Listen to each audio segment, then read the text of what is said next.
From Neural Newscast, this is Prime Cyber Insights, intelligence for defenders, leaders, and decision makers.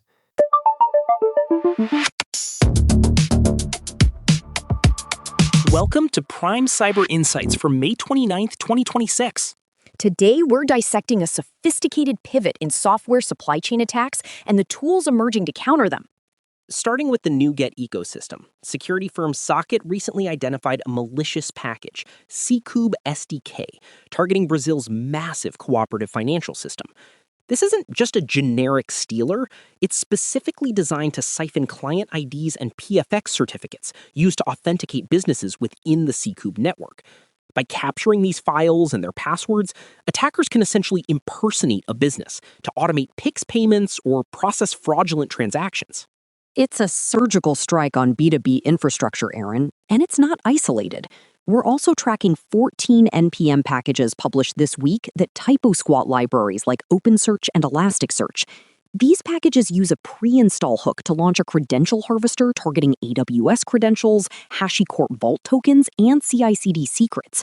The industry is moving from simple typosquatting to what researchers call manufactured legitimacy, designing packages to look like operational routine in modern DevOps workflows.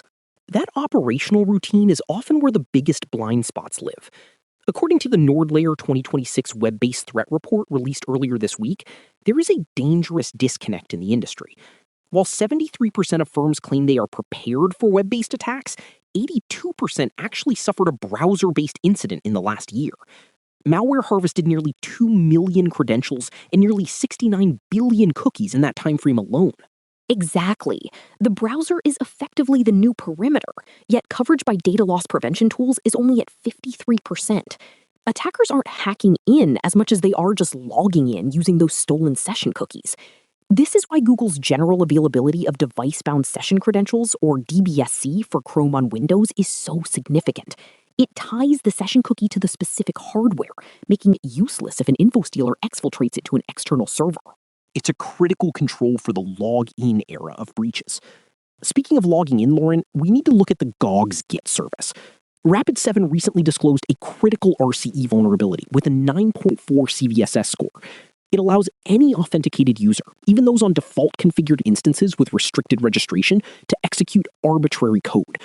By creating a pull request with a malicious branch name, an attacker can inject an exec flag into a Git rebase operation.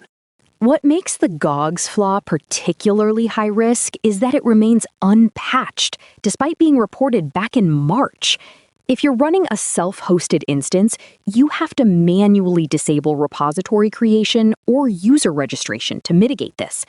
It's a stark reminder that even trusted internal tools can become a launchpad for cross-tenant data breaches if the underlying Git operations aren't properly sanitized. The consequences of failing to secure these entry points are becoming increasingly legal. California's Attorney General is now suing 23andMe over that massive 2023 breach that exposed 7 million people.